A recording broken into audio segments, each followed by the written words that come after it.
upstairs in your. I am in my new ready room. Did you paint? Did you paint the wall behind I you? did. Yep. That looks really great. Yeah. That's that's my ready room. Let's see the lighting. I can't turn on the overhead lights because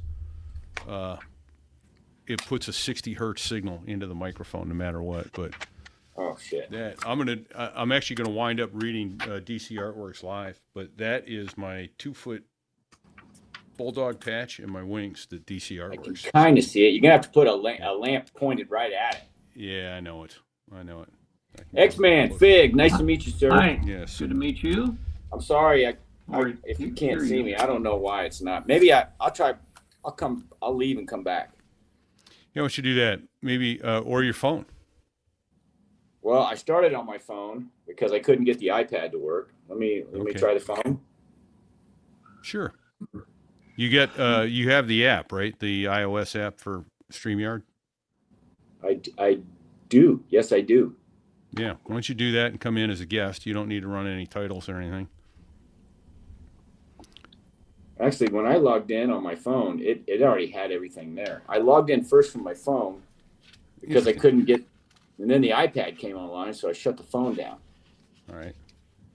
Let me swap things around. Yeah. This is the the joys of technical remote recording. Mm. Oh well, always something. So yeah, I don't think that looks as good as I'll do this. So, so when did you guys combine, or did you never combine Hueys and Cobras in the same squadron? I thought you did for a while. No, we did starting in 1983, and it has continued since then. Okay. As is usual, the losing squadron commander from 269, who's giving us to 167, shakes our hand and says, "You're my best guys."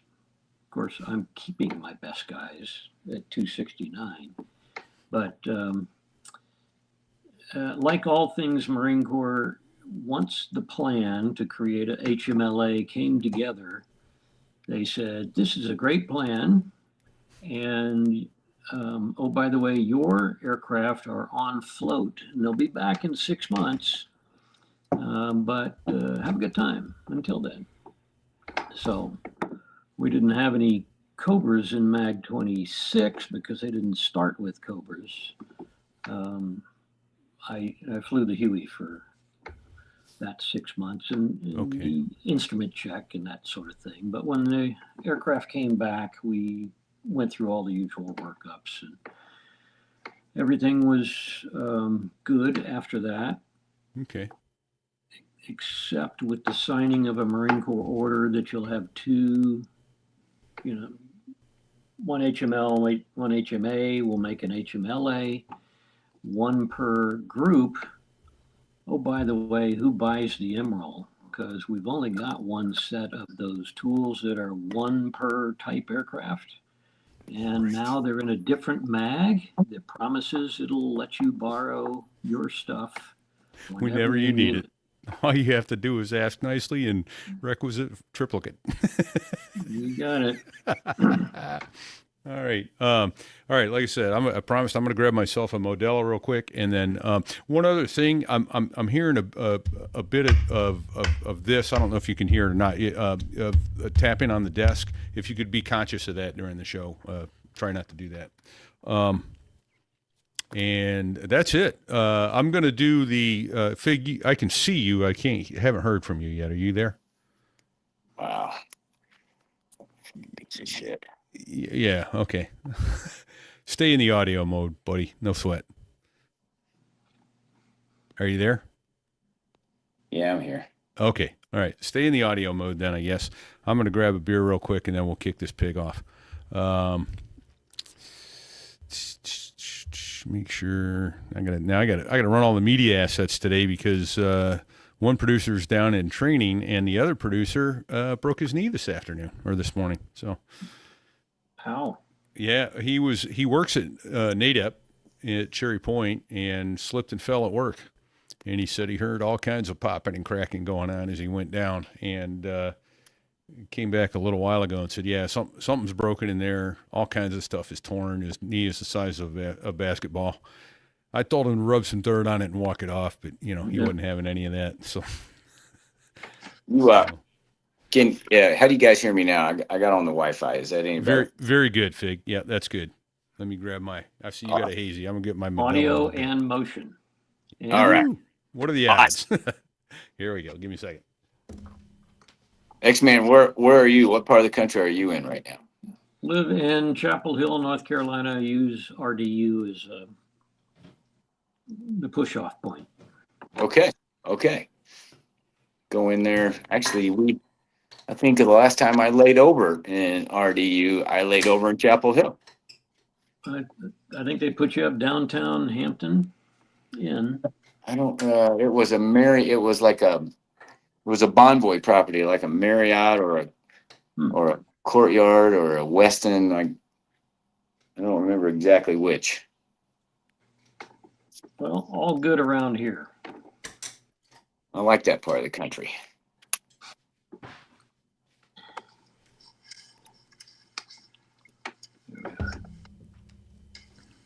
All right. Let me set up notes and timer, and we will make this thing so. Oh, I know what I need. The other thing I need to do is upload the picture. I'll do that at some point while you're talking, so if I look distracted, that's what I'm doing. Kill that function. Sorry. All right.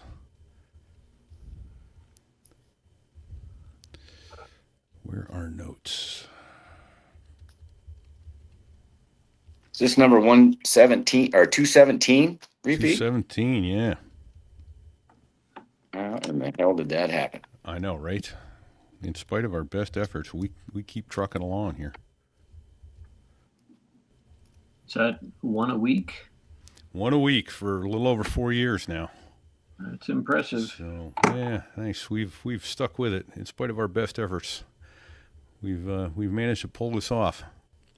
Okay, so at the end of when the song fades, I'll make you big and I'll point to you, and that'll be your clue cue for. So there I was, and I just have to find the media assets. Here we go.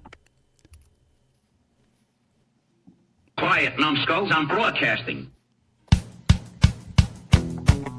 This here is a true story about crossing the pond at night in the world's smallest cockpit on the tanker through the weather.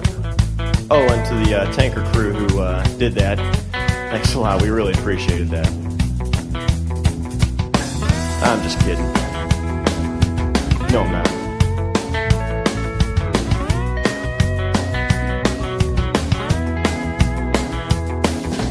There I was, crossing the pond, and you could see that I wasn't exactly fond of all the... So there I was, flying over the first objective of the day during Urgent Fury, the assault on Grenada, watching a guy blaze away at us with a quad-barrel ZPU-4, and there wasn't a thing I could do about it. Yes. What? That's terrifying. Oh my God, I can't wait to close that story out because... oh, man, what I know and no one else knows yet, but I'm about to tell them is that guy was on the business end of a Cobra Attack Helicopter. So greetings, everyone. Repeat here, coming to you from my new ready room in my house in North Carolina, in New Hampshire. I was in North Carolina last week. Anyway, Repeat here. Where's my co-host? Fig, where you at? Well, I'm in Denver, working, sort of. Yeah, I'm in between things. But more importantly, welcome to our guest, X-Man. And that's a terrifying way to start a story. Yeah. Well, best one I had. Oh, I doubt that. There you go. I'm betting there's some other really good ones. So let's get to that. What made you look skyward and go, hey, that looks like that might be something I could do? I think I built model airplanes in high school with a bunch of other friends. They were perhaps better woodsmiths than me, but we all flew them around as radio control model aircraft. I also lived next door, lived in Reston, Virginia when I was in high school. That's Northern Virginia for those not acquainted. And in our townhouse row, the gents that lived next to me, or the family there, was a test pilot, and he was an A4 pilot um, in his test role. And it just sounded neat to have him explain what he was doing on a daily basis. And he also gave me my first experience slant ride in a Cessna 172 RG. So that was my introduction to flying. And I just knew that I had to get a college degree at that point. Okay. Yeah. And for But what? you had some. I never used my college degree in the cockpit. I swear to God. The only reason I had a college degree was because the Marine Corps said, you can come to flight school if you got one of these. Wow. That was the mission. Right on.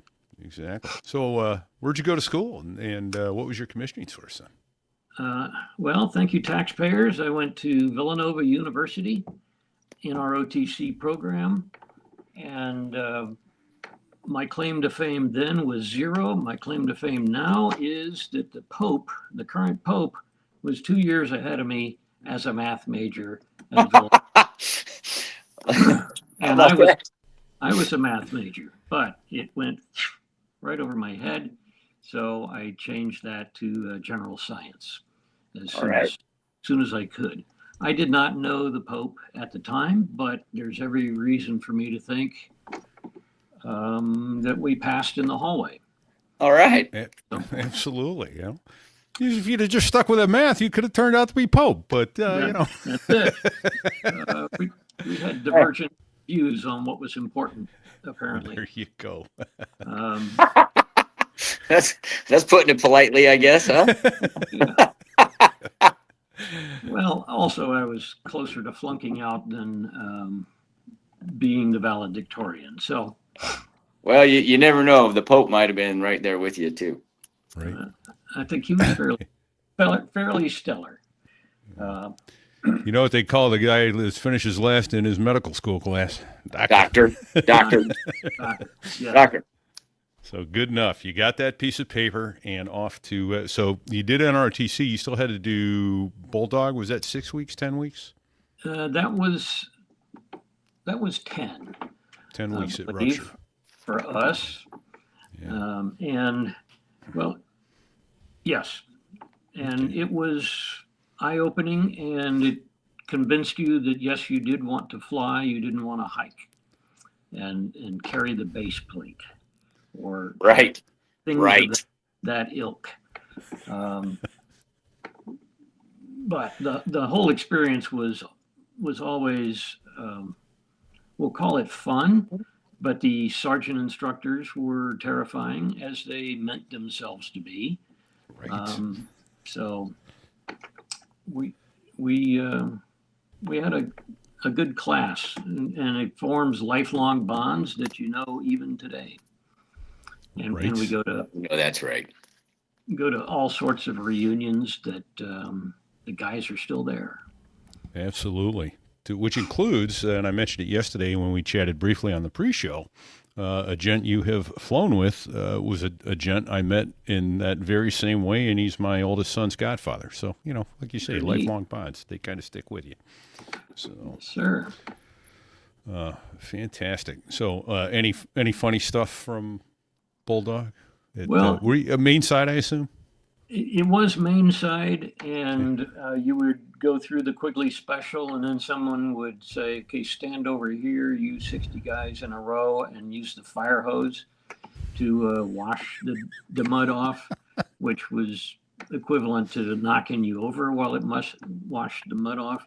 I just today looked at a picture of our squad bay, and the reason I talked about terrifying sergeant instructors was there was one night when we are all tucked into bed and the lights out, and then I notice a glowing on some electrical outlet, and there was a little kid's nightlight, and it was a Donald Duck plastic head nightlight that was sort of shedding a glow in the distance. And I said, if the sergeant instructor finds that or sees it, we'll be doing push-ups till morning. Sure. It was actually terrifying, and it was probably comforting to some little kid, but somebody brought it from home and thought he'd be funny. And fortunately, as far as I know, the sergeant instructors never found it, and it was taken off before it could be discovered later. Right. Oh my But God. I I- cannot Who does that? imagine. Who does that? Come on. Somebody with a sense of humor, and they probably still have one. And Right. it would have been funny, but it was just painful to wait for the wrath, which never Right. came. But that being said, the wrath was always funny when it was happening to somebody else. Yes, when Nowhere somebody near as else's funny. wall locker was being knocked over, dominoes. Yeah, Right. Yeah. I think I've mentioned it before on here that the second time I was one of the people who failed life's IQ test, and I went to 2 summers of OCS. So I went back. And the second time I went back, they had instituted a new rule that the sergeant and instructor and the platoon sergeant could not walk through the squad bays and rip up wall lockers and foot lockers. What? So, yeah. So he said, when I come through and I'm doing this, and he's twirling his finger, he goes, I am the white tornado. And there's no rule against you ripping up your wall lockers and foot lockers. You will be tearing your own shit up. That makes sense. That's why Right? we were dumping our shit all over the floor ourselves. That's right. Yeah. That's it. That's right. Yeah. So, yeah, too funny. Oh, man. So that now there was a brief time in there, and I've lost track of when it was. For a while, all Marines had to go to the basic school and then flight school. And then there was a long period in there where they didn't have to go to the basic school, and then they reinstituted that. Where did you fall in that? I certainly went to the basic school, and The big suck. All right. and then another 6 months of aging thereafter at headquarters Marine Corps. Ow. The Marine Corps was having a recruiting scandal at the time, Oh, Interesting. and Do it tell. was yeah. Do tell. Do tell. it was rumored that recruiters were helping the guys pass the ASFAB by giving them some hints on what the answers or better answers might be. And Oh. and then the new recruits would get to Paris Island or San Diego and take the very same ASFAB that they had taken before, and they didn't score as high. And Well, that's odd. so there had to be a statistical. It's an anomaly. There was a situation where some people are not going to score as high on the same test taken twice the second time, and some people are going to do better the second time. And so that was rare, but the computer was just coming out to the fleet. We were still in dot matrix everything, and they were printing out spreadsheets of every recruit and linked back to the recruiter, linked back to whose score went up and whose score went down. So if you had a cluster of people from one recruiting district who used this particular recruiter and they scored highly in their aptitude tests until they went to basic training and then scored low, then that one was brought up for special attention. I wasn't in charge of that. I was in charge of counting all the dots and flagging that, okay, this met your parameter for bring this to our attention. Sure. But that What was in 6 months. what year was that, X-Man? That was 1979 and 80. Okay. Okay. All right. That's a weird anomaly. Yes. Now, were you stashed at the headquarters Marine Corps because there was a pool waiting for you to go to flight school? That was it. Okay. It Okay. was a continuous pool. And when I say headquarters Marine Corps, of course, I mean the Navy Annex at the time. Okay. Okay. All right. It only later moved to the Pentagon and then back to Quantico. Okay. Wow.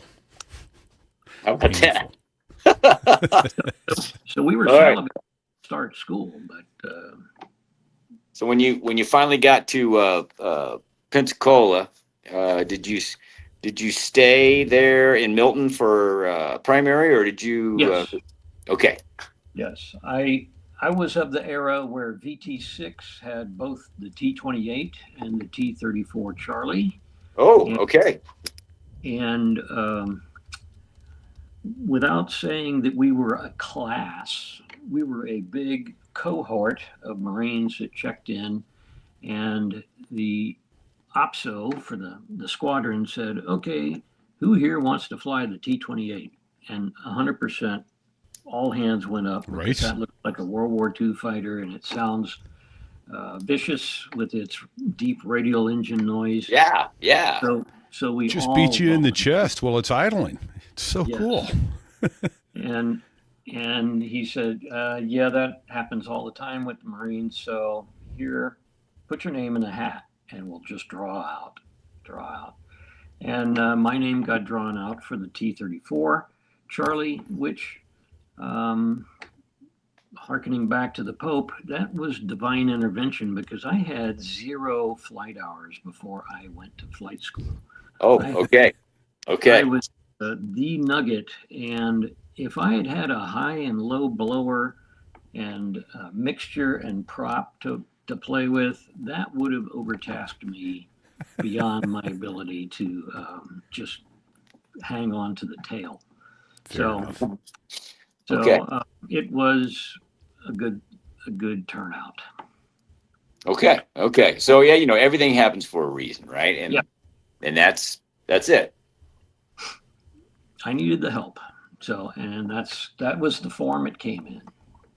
So I was also a VT6 alumni, just a few years after you. When I see you were there in 1980, so I was 8 years after you. I was there.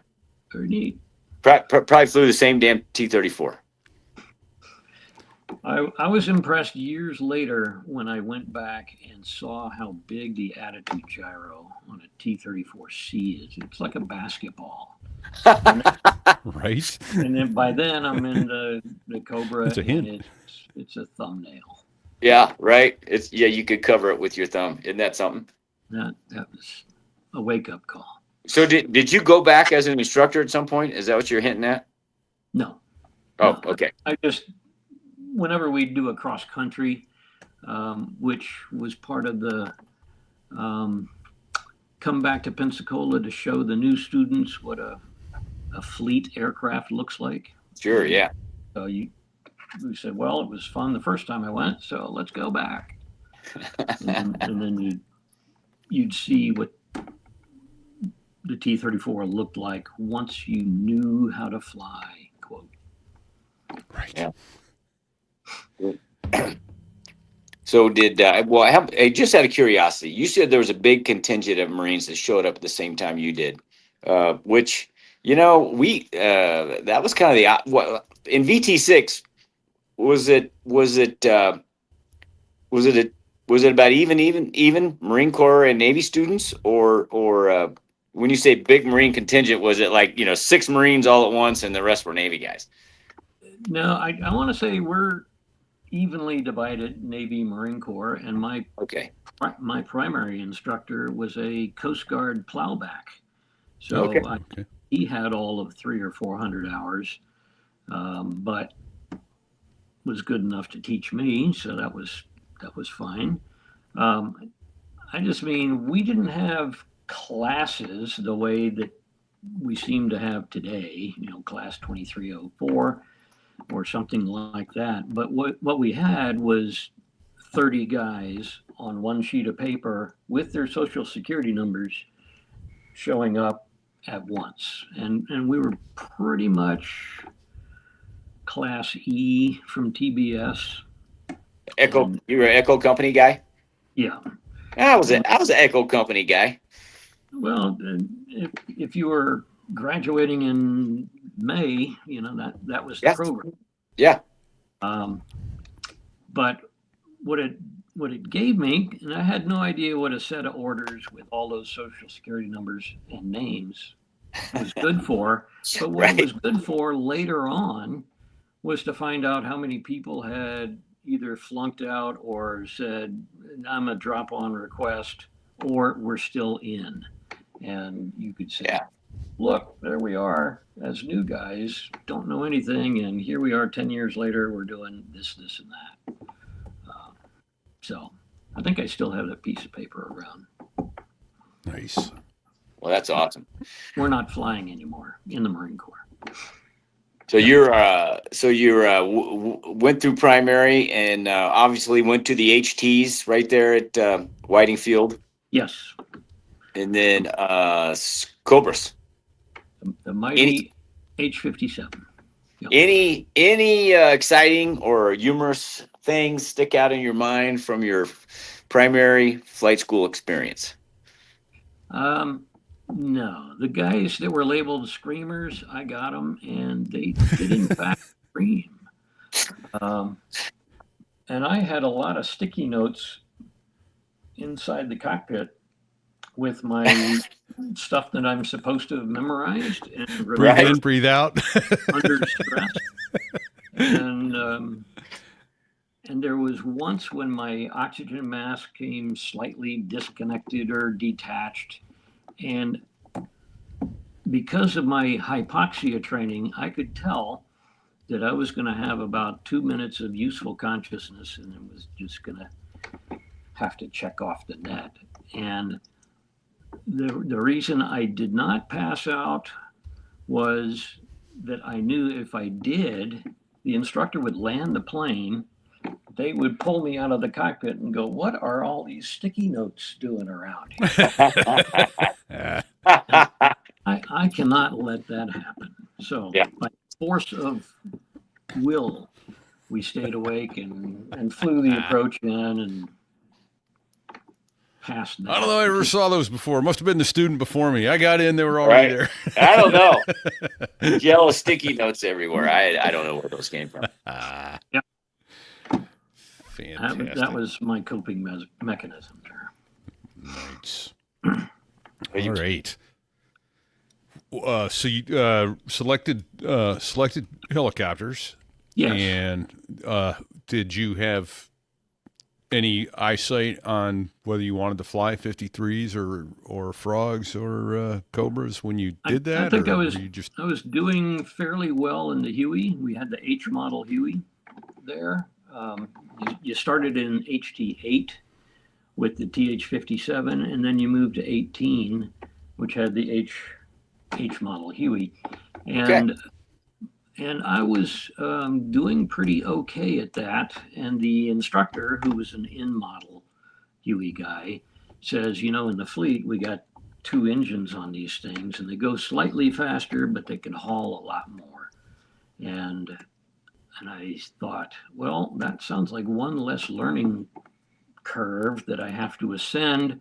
If I could just stay in the Huey, I'm doing pretty good at it now. So that's what I asked for. And the Marine Corps said, thank you for asking. And you've got Cobras in North Carolina. Just go. Go away, stop. And from there, it was about a 2-year process to get through what was called the training element. of our squadron. And then we went on our first deployment. As part of a HMLA, we joined the 46th Squadron, which I'm proud to say is HMM 261, the Beirut Bulls at the time. Okay. And we had a full cruise of it. Hey, X-Man, when you said it took 2 years to get through so was your training done in the squadron, or did you go through a RAG, Cobra RAG? RAG did not exist yet. Okay, that makes sense. So we had the tactical squadron, and then a subset of that would be for training. Of course, the CO is sort of measured on, did you meet the fleet need for the deployments? And that's us. There's 261. Yeah. Nice. So many times the training element or the training effort took second place to let's get out and do real world things with our aircraft. Sure. Which of course any CO would defer to that and make that stuff happen and say, well, we'll get back to you guys. But 1980, I'm at flight school. In 1983, I am becoming a PQM and going on float. So that was about a 3-year process. And the Marine Corps recognized that was, quote, too long to make that happen, and fully embraced the RAG, or Replacement Air Group, or Training Squadron. And during one of our cross-country trips from New River out to Yuma, we did a Yuma deployment, a couple of weeks of shooting there, and then instead of flying the J models back to New River, we flew them to Camp Pendleton, and that became the nucleus of HMT 303. Oh, okay. All right. So they got those. Then what'd you have when you got back to North Carolina? Did upgraded? Well, then we had the T model, right? And that was what was left. The T model was an improved shooter because it had the TOW missile, and you finally had a point detonating weapon, but it did not have strong engines. And if you lost one, as they say, the other one was just going to carry you to the crash site. It didn't fall out of the sky, but it was one of those very slow 200 foot per minute rate of descent, and it wasn't going to get better. And so you had to have a plan fairly early on. Yeah. But the T model, could hit what it was aiming at. So that nice. Nice. Well, you got a couple hours in the Cobras, I'm given to understand. So I'm wondering, did you ever have an engine failure in all those hours?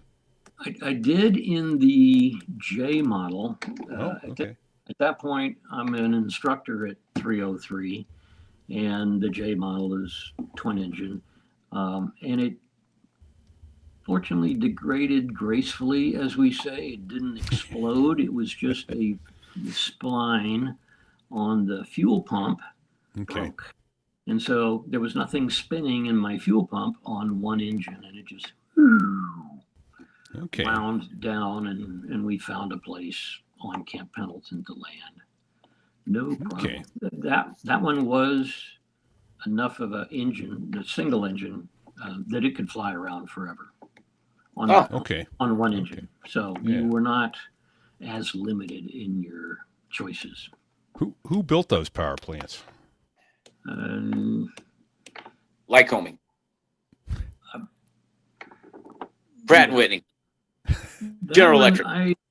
I don't recall on that one. The one I owe my life to is the General Electric T700, which powered the W model, Okay. and currently powers the Z. And we've run out of alphabet, so Yeah. I'm Gonna have to go back to the double alpha. It'll Yes, be the Alpha next. Yeah. yes. Nice. All right. And then which model did they go? What was the first four-bladed? The Z is our first four-bladed. Okay. Okay. Um, I wonder what that's like to the fly. but Cobra that's came out first, and the Yankee model Huey came out second. Okay. I think I have my my numbers correct. The Yankee model was the first of our H series to fire the PKWS, which is the 275 with a laser dot seeker on it. So certainly the Yankee model Huey was the first H model that could actually hit targets with precision using a 2.75 inch rocket. I got a quick question, and you may not be able to answer this, but thinking of sending weapons downrange from a Cobra, there was a video out, geez, it had to be 20, 25 years ago now, and I'm 99% sure it was a Cobra, and you hear master arms armed, and the other pilot goes, -2's in front of us, and the missile rips downrange, and I think it was a TOW, and he goes, that was -2's right in front of us, bad move. Are you familiar with that video? I am not. No? Okay. But I'm I'll try to familiar find with it then. I'm familiar with the scenario because we had the same thing happen in the real world with a 53 blocking our vision of the beach on Grenada on day 2. But the missile is fairly steerable. I mean, you put the crosshairs on the target and you leave them there. Okay. But if your screen fills up with 53, then you sort of drop your crosshairs, Okay.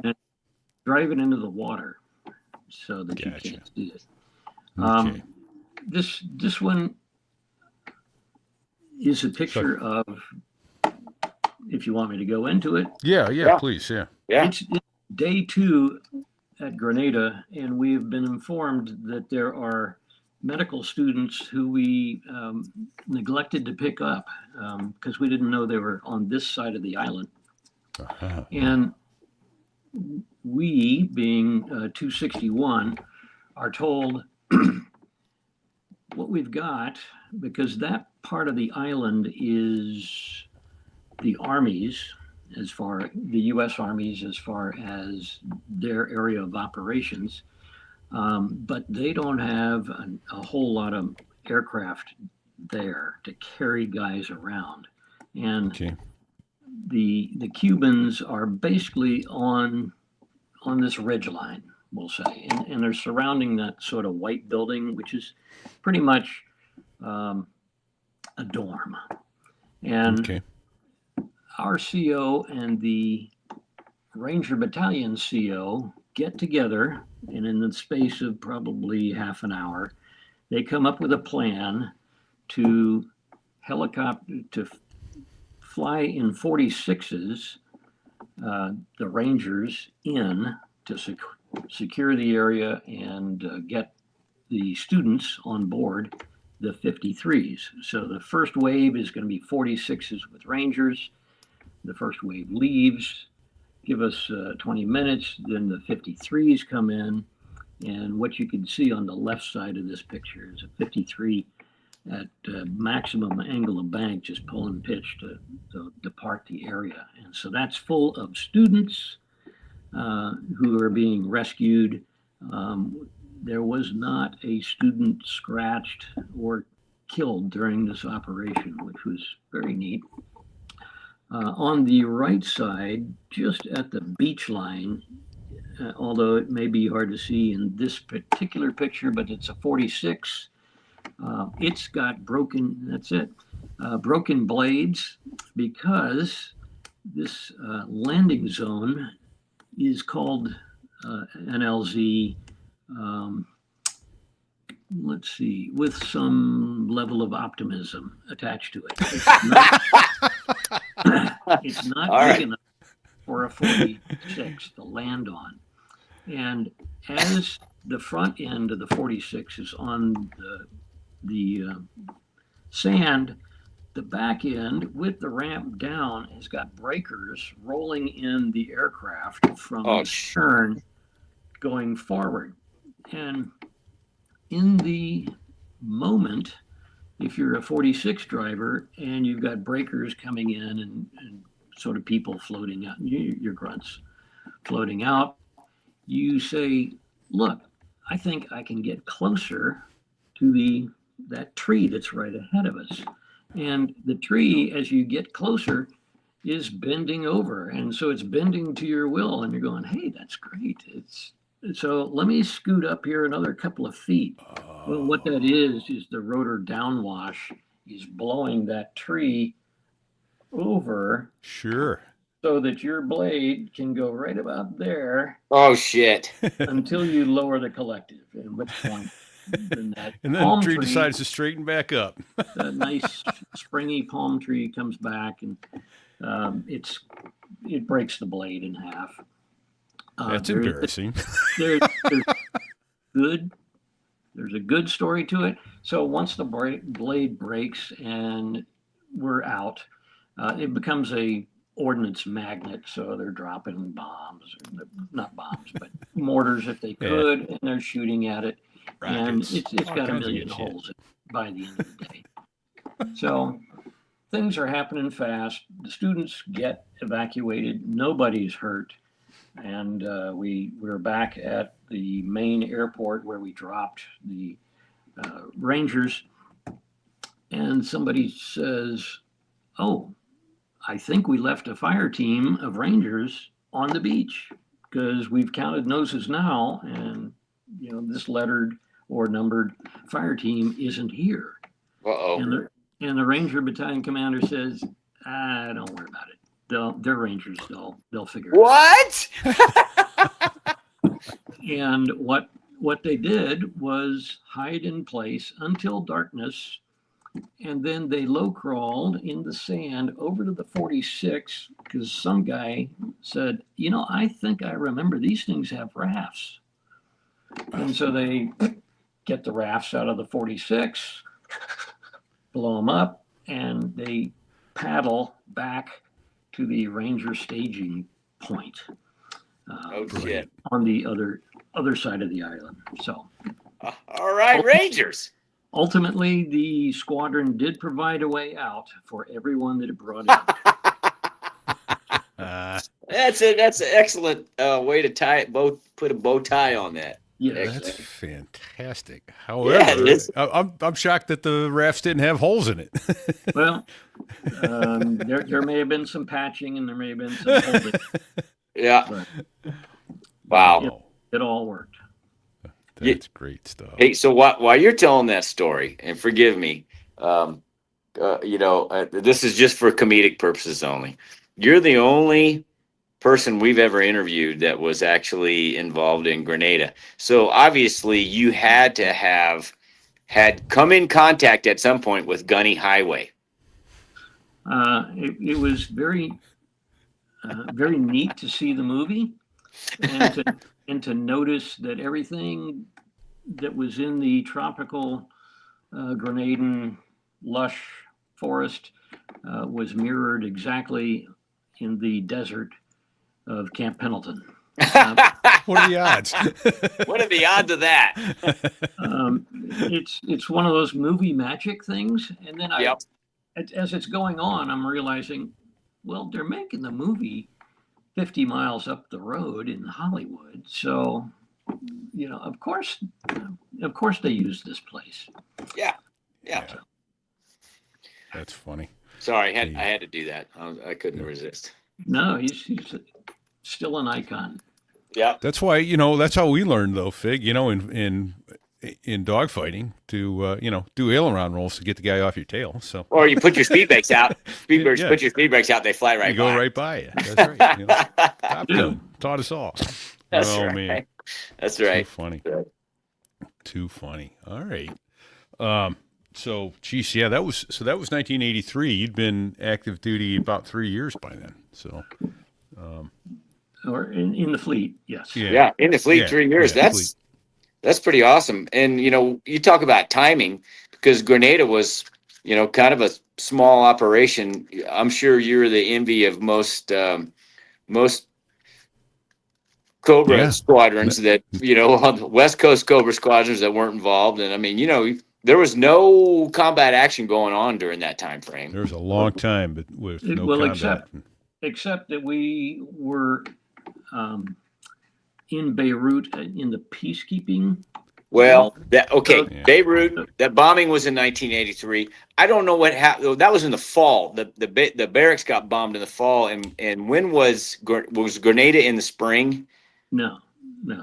So we leave from Morehead City, and we're going to go to Spain to do an exercise.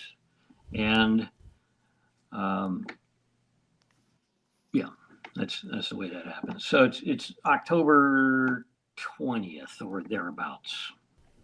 And as we're headed east, as part of that Going to the Beirut. peacekeeping effort. yeah, but it was a MEU. You were part of a MEU. Yes. The 26th MEU, 22nd. 22nd MEU. 22nd. So what happens first is internal dissension in Grenada. Some political enemies get shot. We're going to declare a 24-hour shoot on sight curfew. We, meaning the Grenadan Maurice Bishop, and Reagan pretty much thinks a bunch of college students aren't going to abide by a curfew at night. So what's going to happen ultimately is somebody's going to get shot, and then we're going to have to do something bad. So why don't we just do that first? So we are headed towards Spain. We get turned due south, go to Grenada. In the process of going to Grenada, the barracks gets bombed. Oh my gosh. Okay. And some folks think that, well, if you didn't know the sequence, you think, well, we're going to take on Grenada as revenge for having our guys blown up in Beirut. But they're two separate missions. Sure. But our Grenada assault is all of a 4-day-long event, and then it's flank speed back to the Med to pick up that mission. The battalion that got blown up they're not replaced, but another battalion is flown in to be a placeholder so that we can get there with the right firepower of a MEU. Yeah. And do all that kind of stuff. But that's all October of 1983. Okay. All those things. Wow. I had forgotten it was that condensed, but now that Yeah. you mention it, yeah. I did too. I read a book recently on the Beirut, on the Marines in Beirut, and so I knew it was in the fall. I couldn't remember when Grenada was. Well, we got our little name chiseled on the Iwo Jima monument, so it's a thing, and it's. I want to say in the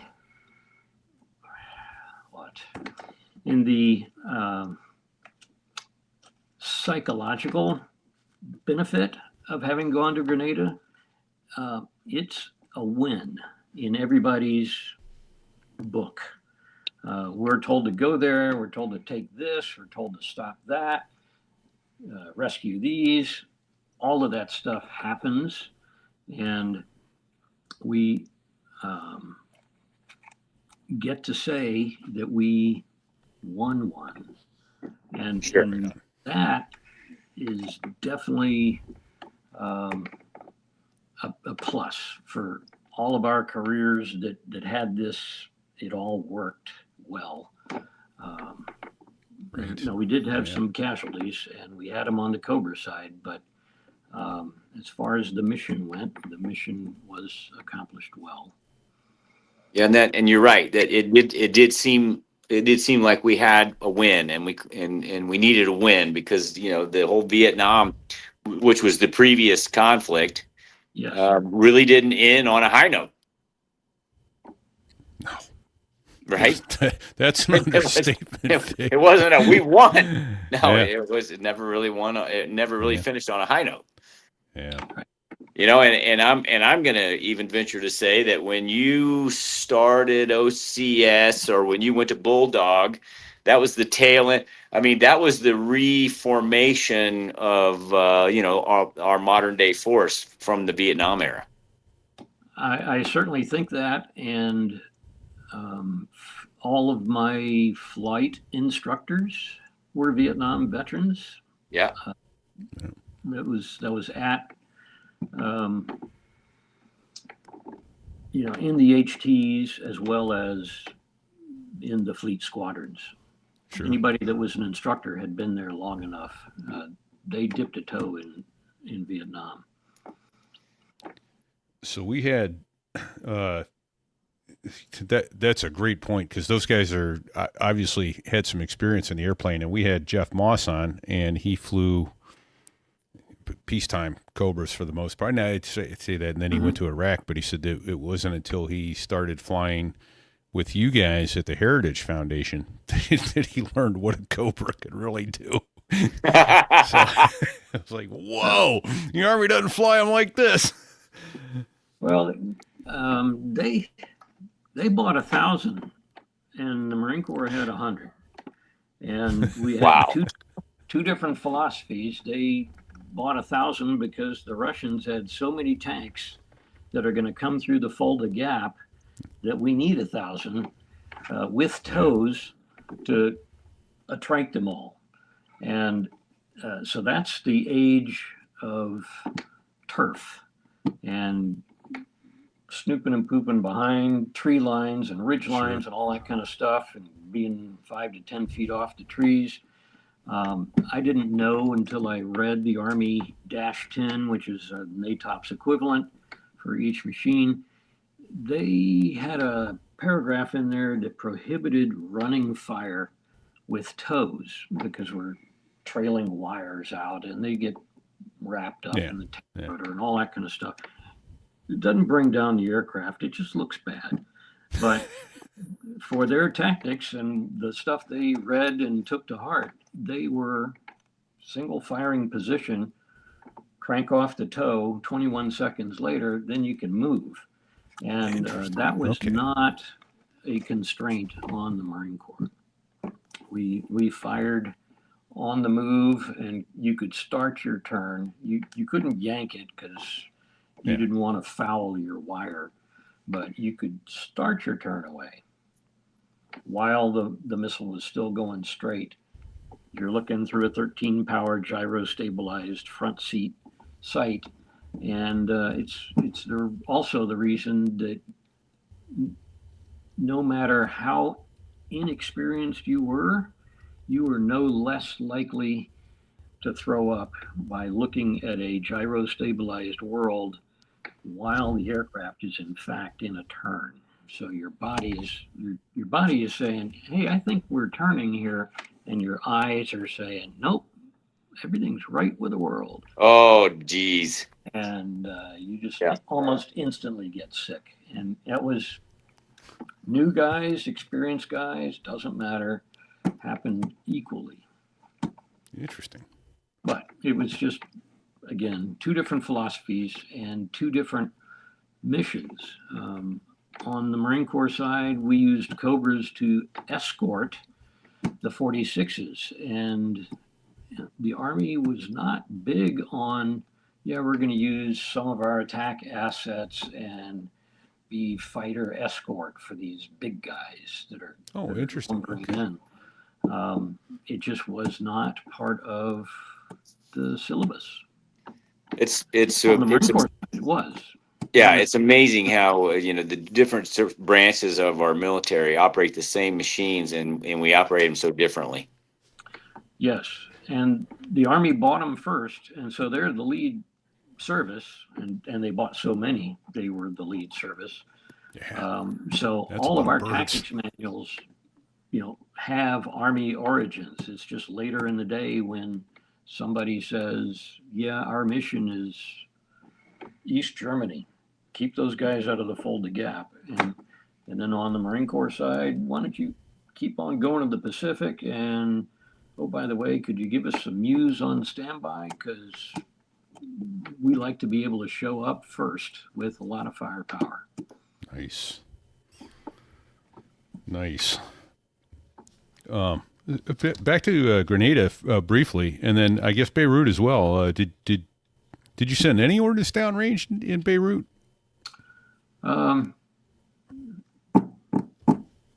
There's one famous, I believe it was a 5-inch rocket, a Zuni, Okay. that we cranked off. We, the community, cranked one off, and ultimately we were told that we had to apologize to the gun position that was shooting at us, and the pilot in command declined to do that. Good for him.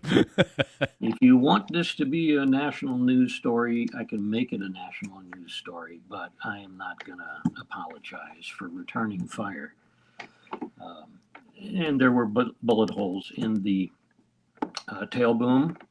Yeah. And also, as the guy landed on his carrier deck, Mm-hmm.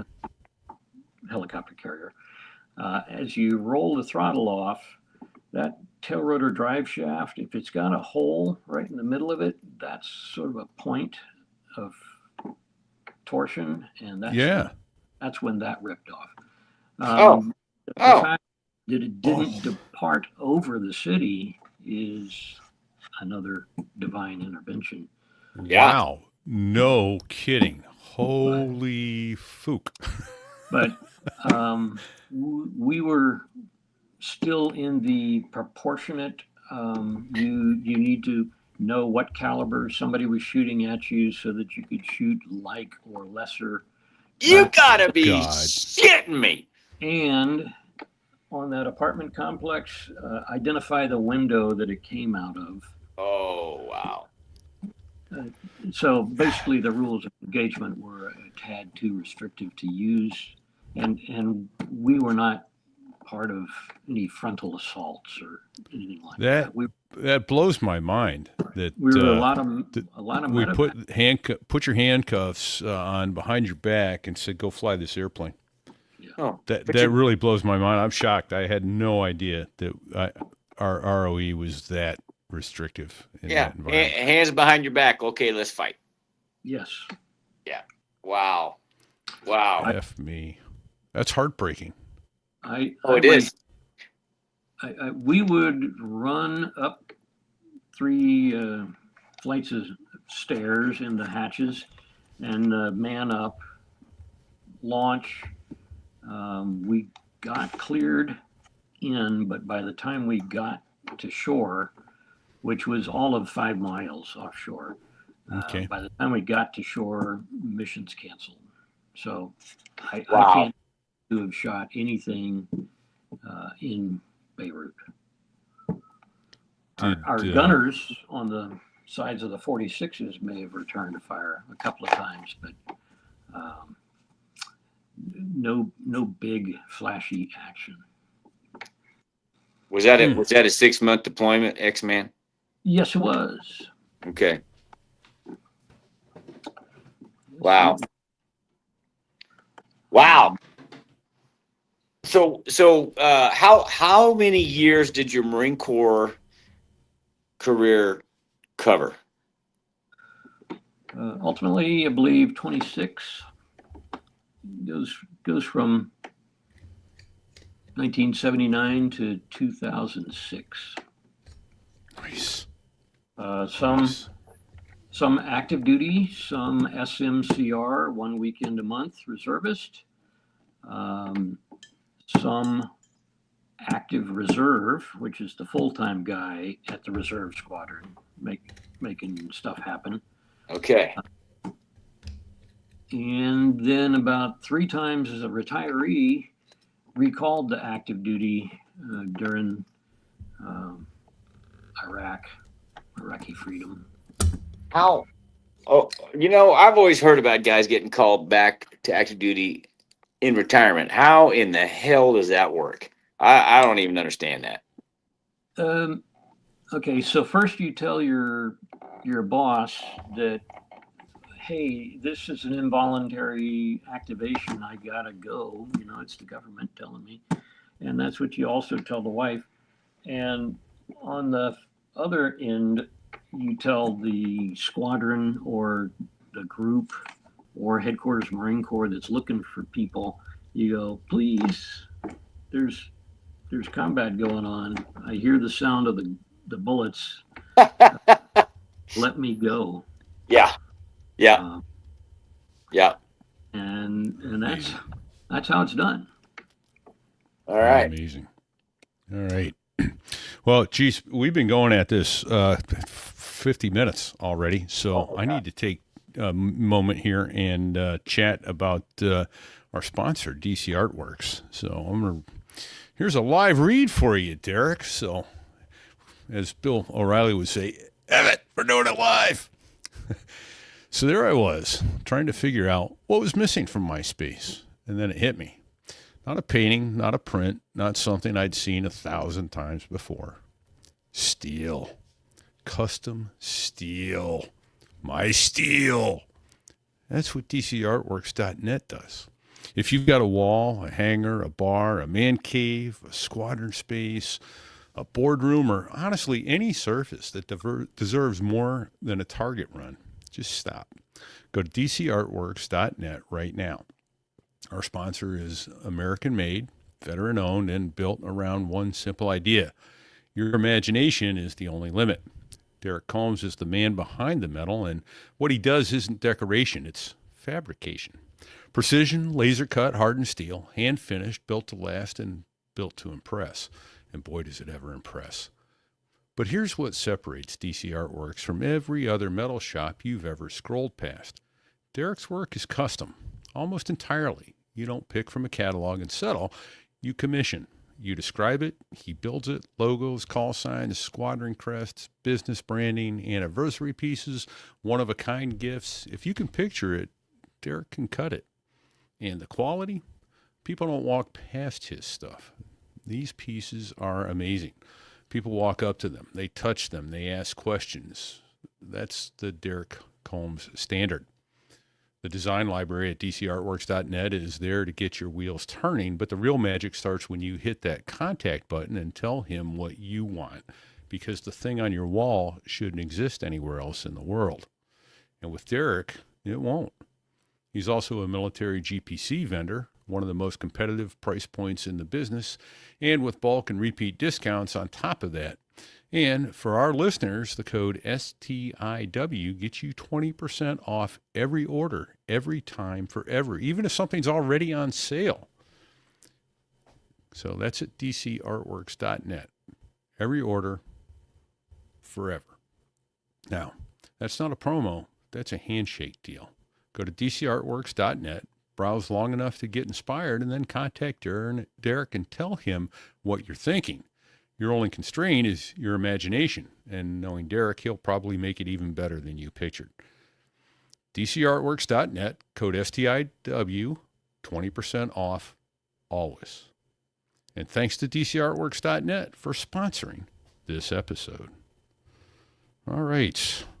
I thought I lost Fig. I think you're still there, Fig. I'm here. Good to see you. Yeah, okay. Can you hear me? Yeah, we're with you. So I'll get back. Yeah. I got some amazing whiskey glasses for Father's Day done by Derek from my son. So squadron logo on them and my call sign on the back. Yeah, cool stuff. Nice. So, yeah. I muted you there. X-Man. All right, got you back. Okay. Sorry about that. So we left off coming back from Beirut, fighting with your hands behind your back. I'm stunned. I am absolutely stunned. I had no idea that our Marine Corps in the mid '80s under President Reagan had that kind of constraint put on it. And I realized the geopolitics of the world were kind of screwed up then, as they are now. But putting Marines in harm's way and then not letting them fight just pisses me off. Yeah, that's wrong in so many ways. It's not even, you can't even make it right. And I will say that we did bow to conventional wisdom when somebody said, well, they're shooting at me from the apartment complex over there. And we said, okay, tanks up, a couple of rounds there, please. And snipers stopped, oddly enough. Weird. Huh. And, What do you got? most of the grunts already knew that was going to be the case, but it's as if we were proving it anew each time that had to happen. Wow.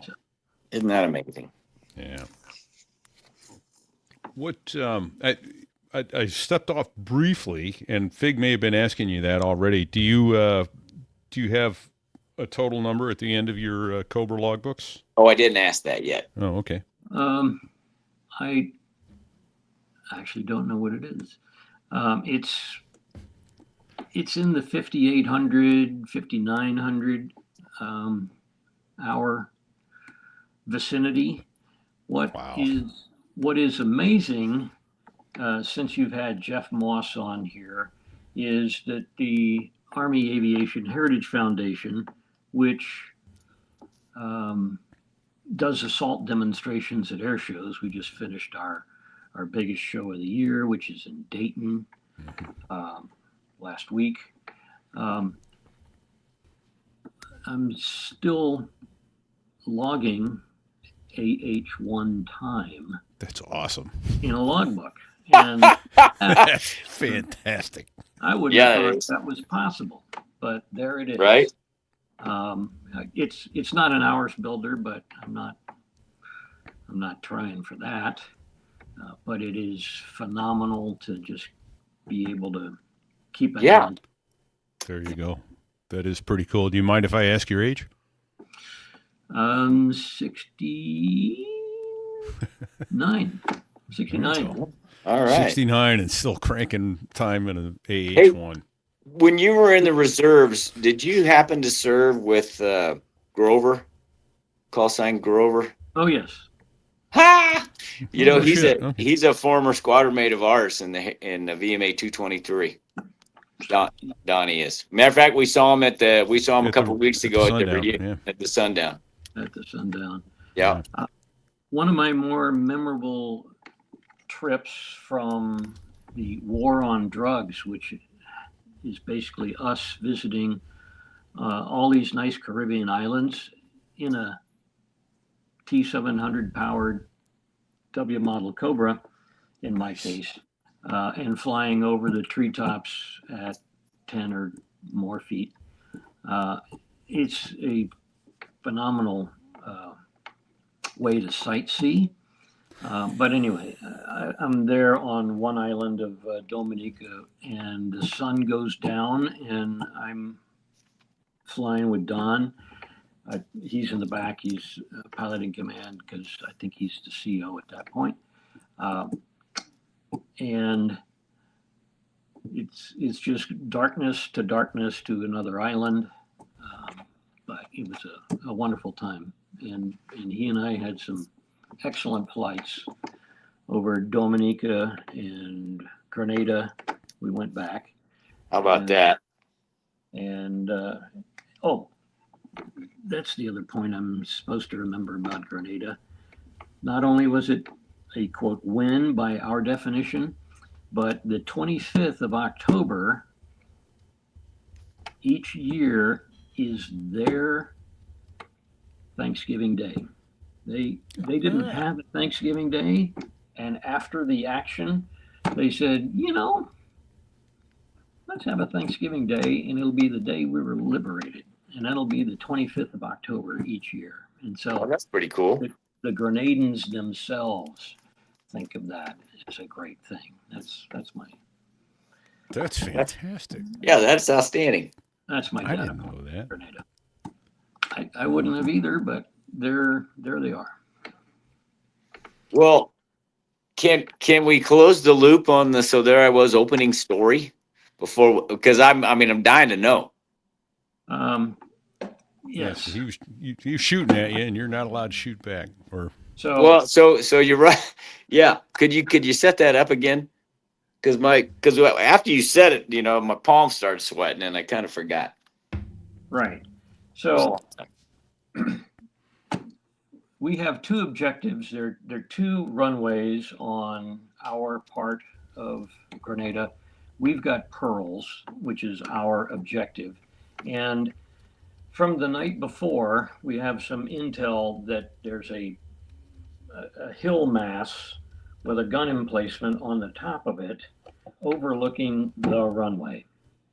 And so we're doing the initial assault starting out on goggles, which was difficult at that stage of the game because not a lot of people had a lot of time on goggles. But we are coming around. We've reconned the area. The LZ that we're supposed to drop our 46s in is in the middle of a racetrack, like a horse racetrack. okay. But all the vertical aspect intel photos that looked down and made it look like there were bushes. The bushes were the tops of palm trees. So Okay. our 46s did not have space to actually go in there most places. Okay. So we've looked around. There's no bad guys there that we can see. And then we're going to go, the Cobras are going to go scout this area with the LZ and this gun emplacement, which is a, we can't tell at the time, but it's a ZPU 4, which is a 14.5 millimeter quad barrel gun. Yeah. Each barrel fires independently. It's firing about 300 rounds per minute out of each barrel, so it's maybe 1,000 rounds coming up there at you. 14.5, because Google would do the math for me, is a 57 caliber round. Yeah. So it'll put a big dent in you if it hits. So we're starting low because we're scouting the runway, which is clear, and then coming up around this peak.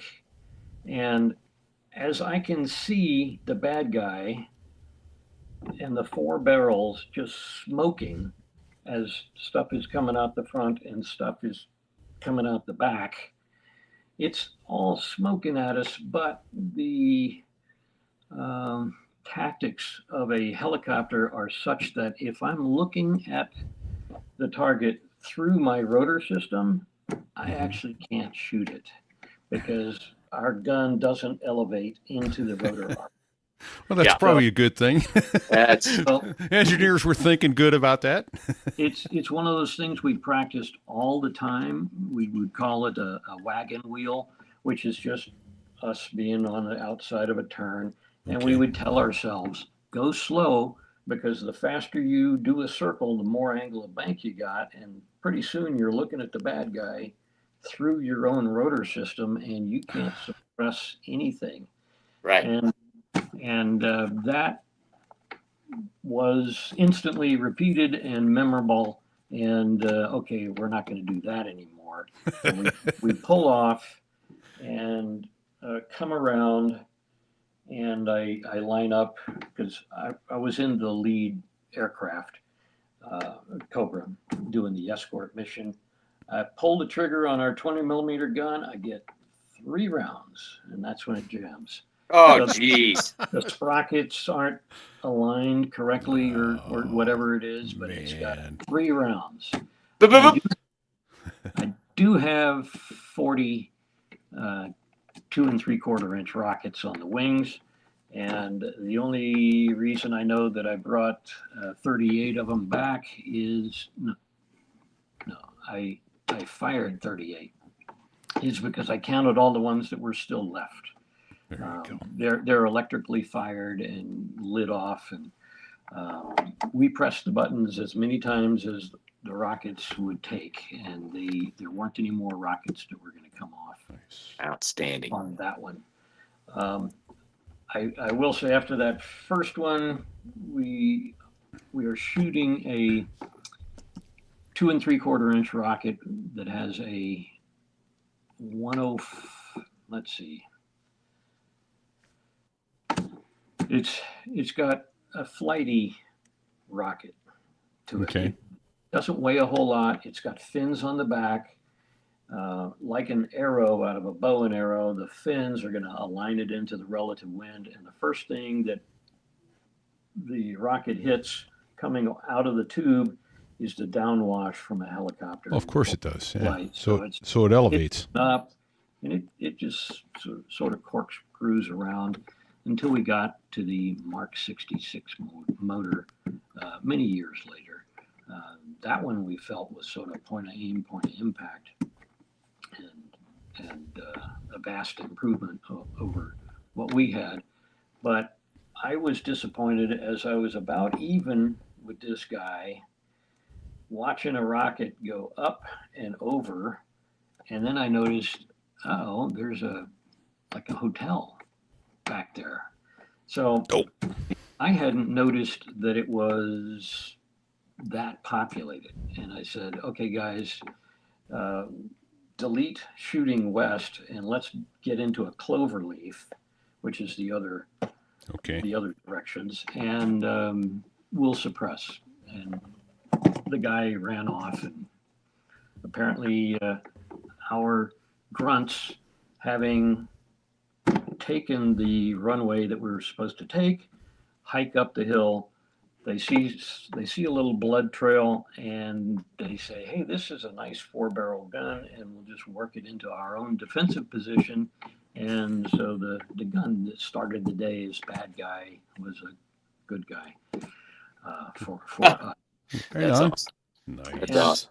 And I did harbor some guilt at having this rocket that I wasn't trying to fire it in that direction. I was trying to fire it at that guy. And they just weren't that accurate, or I am not that accurate at the time. Rocket scenario weapon, man.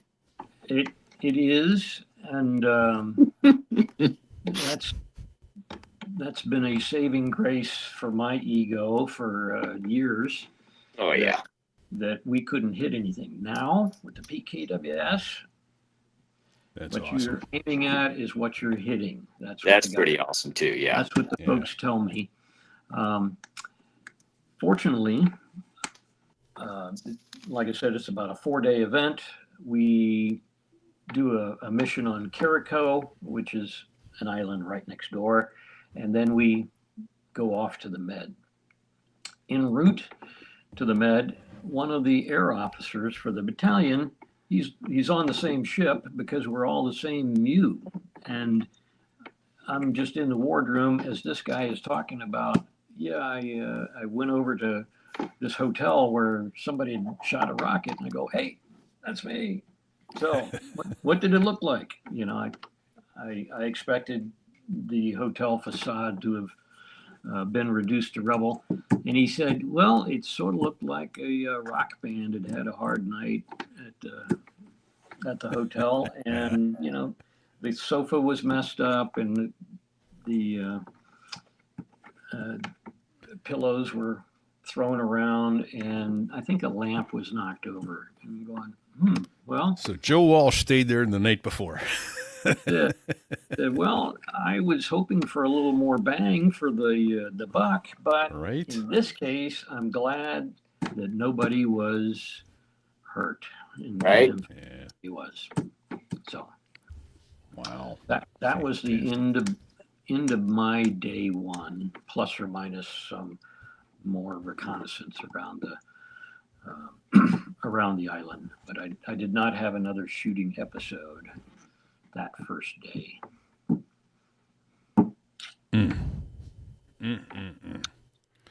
So 4 days, and that's the other cool thing about the Marine Corps is the fact that you were on the same boat and able to talk to the guy who was down there, the troops that we're supporting, as it were. Yeah. The Marine Air Ground Task Force is a special thing. Although it also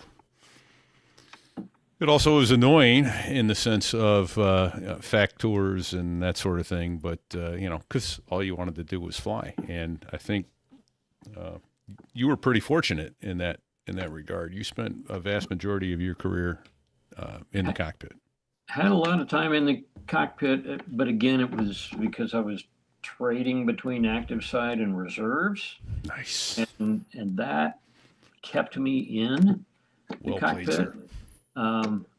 I will say that one of my favorite tours was my 1 year ground tour with the 2nd Reconnaissance Battalion.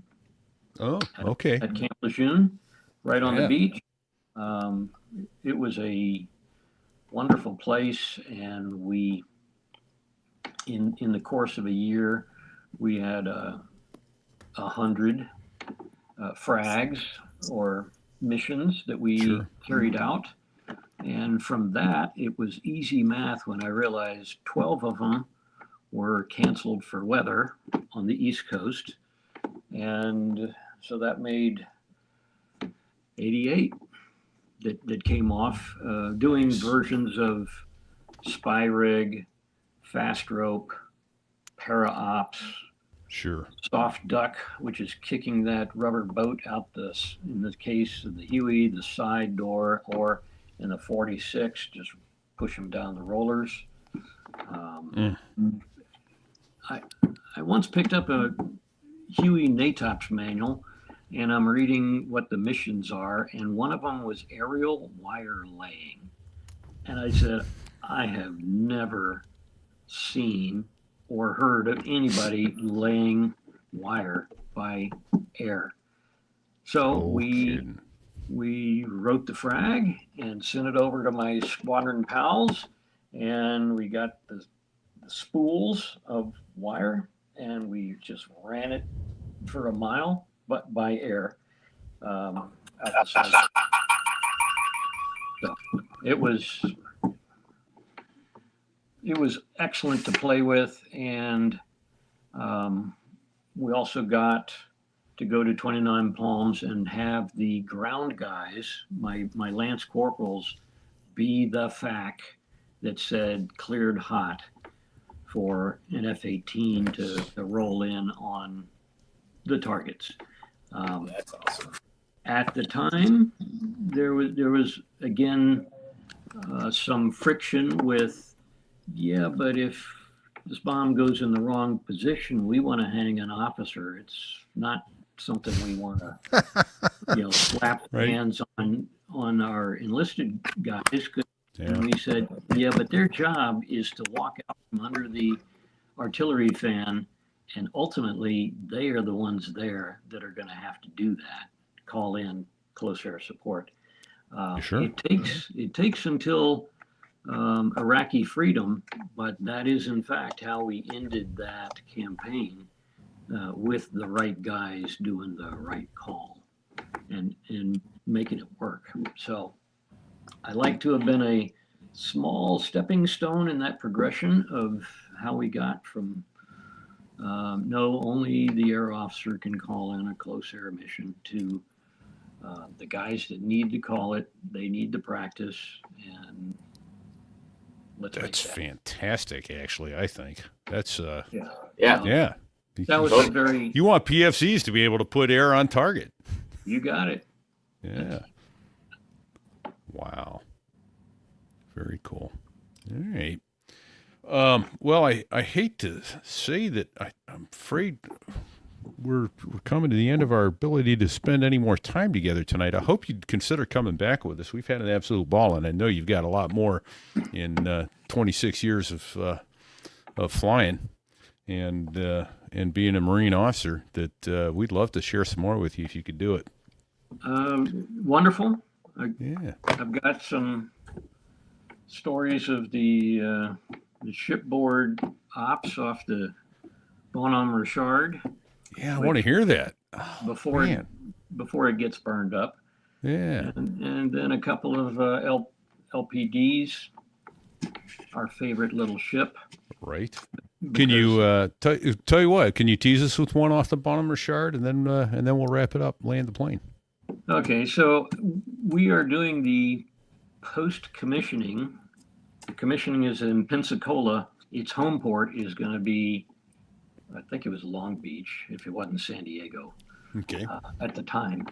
And the CO of the ship says, look, I can go through the Panama Canal and pay $6 million in transit fee, or I can buy gas for 6 months, $6 million, and we'll take it around South America, and let's see if anybody wants to show up and exercise their aircraft.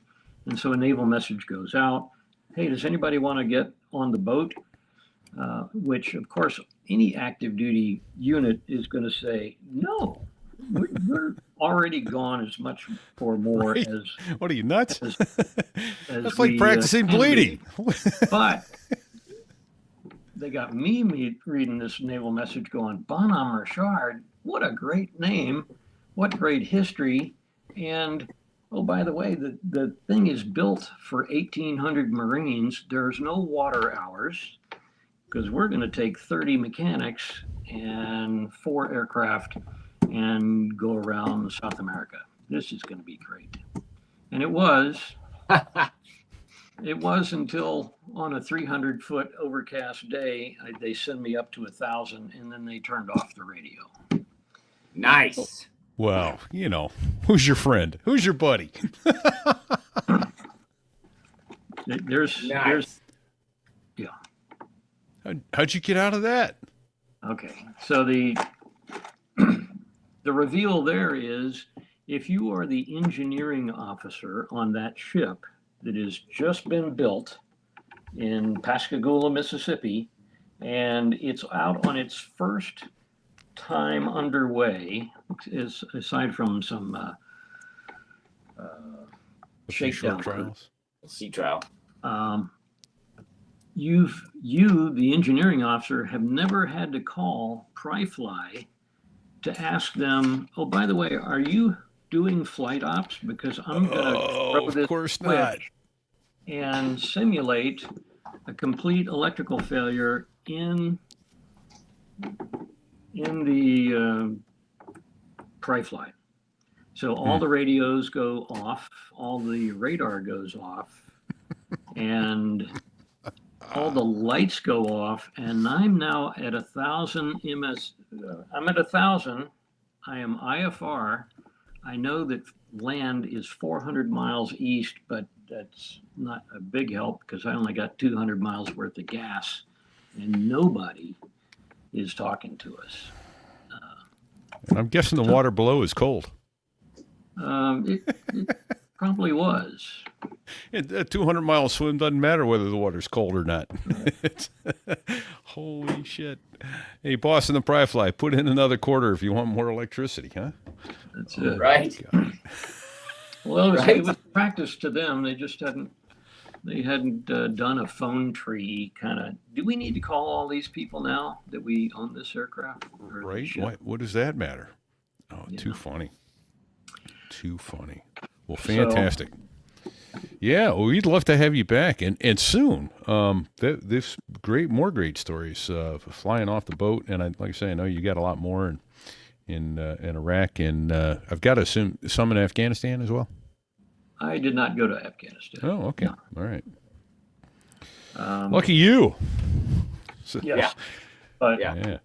yeah, we have a bunch of heroes that did. yeah, we do. Yeah, we do. That place. early on, I didn't realize, Iraq was getting all the attention for the casualties, and then it turned out that Afghanistan was a real bloodbath. So, all right. Well, God bless you. Thank you for your service. Thank you for coming on with us. We appreciate it. Thanks. Ditto. It was a fun time. Yeah. Ditto, X-Man. Yeah. Thank you for your service. Thank you for all the families who sacrificed anniversaries, birthdays, weddings, graduations away from their service member and yet held the home front down so that their service member could make our country safer and freer for us. So thank you for your service. Thank you for my freedom. Got a couple other thank yous we need to get in there, Fig. Yeah, thank Dave Hamilton, backbeatmedia.com. He's been there for us since the very beginning, and he's given us knowledge and mentoring and bandwidth and advertising. And what am I missing? Yeah, and friendship. So yeah, Dave's been a great support. This show would not be here were it not for Dave. Is the bottom line. So there we go.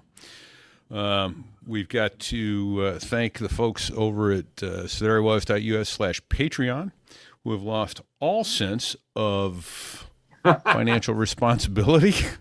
Right. Sneaking that money out of your account, past your spouse, past your financial advisor. We're worried about you, but we're grateful for your support and your kindness. Yeah. Yes. And, so there I was.us/donate.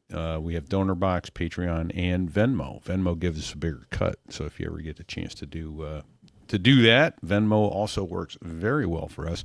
We're grateful to all the folks, and I'm hopeful to have a complete rundown in the near future of everybody that's donated and what they've given, just as a way to try and say thank you for all that's been done. It's been cool. So, what else here, Fig? We got a merch store. So there I was.us/merch. It's full on bikini season. We have a bikini on our merch store, but hey, we've got everything: t-shirts, hoodies, hats, koozies, shot glasses, beer glasses. What am I missing? You know damn well what you're missing. And there's the bikini. The bikini. Yeah, man. It's coming up on bikini season. So it is bikini season. We're in bikini season. It's time for bikini season. There it is. It's always time for bikini season. I was rocking a bikini just the other day, as a matter of fact. Yeah. So there was that US/rate. I'm trying to get past it. How are you going to say it? Hey, give us a 5-star rating, would you please? It's been a long time. It's been months since we've gotten any ratings. Would you please take a moment out of your day and go to sotherewas.us/rate, give us 5 stars. And if you can't give us 5 stars, write to us at repeat or fig at sotherewas.us and tell us what we're doing wrong. Give the lower rating to another show and give us our 5 stars that we're going to come up to because we're trainable. Yeah, we're totally trainable. Totally. Yeah. Got Brad Silcott. Who's that guy? What's he do for us? Oh, dude, it's at the end of an era. He was giving us every awesome Harrier picture we ever saw, and now the Harrier's gone. So he's got to start taking pictures of something else. But he actually has pictures of all kinds of aircraft. He's a true artist. BDSaviation.com. Badass. Thank you for all your support. There it is. And DCArtworks.net, our sponsor. Thank you, Derek, for your support and your love. And then I feel like I'm hearing something in the background, Fig. You hearing any of that? Well, that's got to be the Air Force F-16 pilots that make the Air Force sound good. The Dos Gringos. That's them.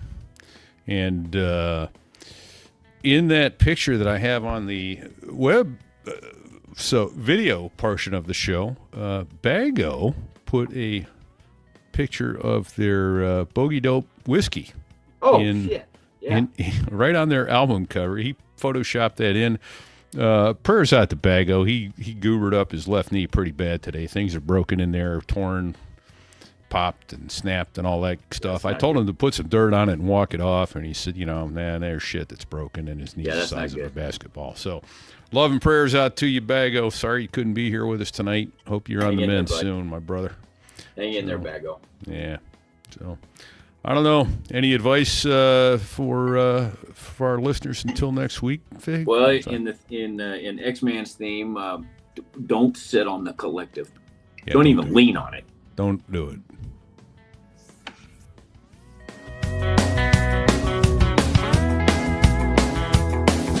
Well, there I was, crossing the pond, and you could see that I wasn't exactly fond of all the shit I was wearing on that day.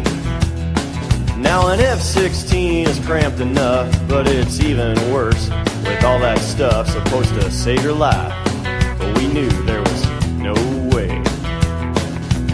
'Cause when you're going down the North Atlantic, man, it's over.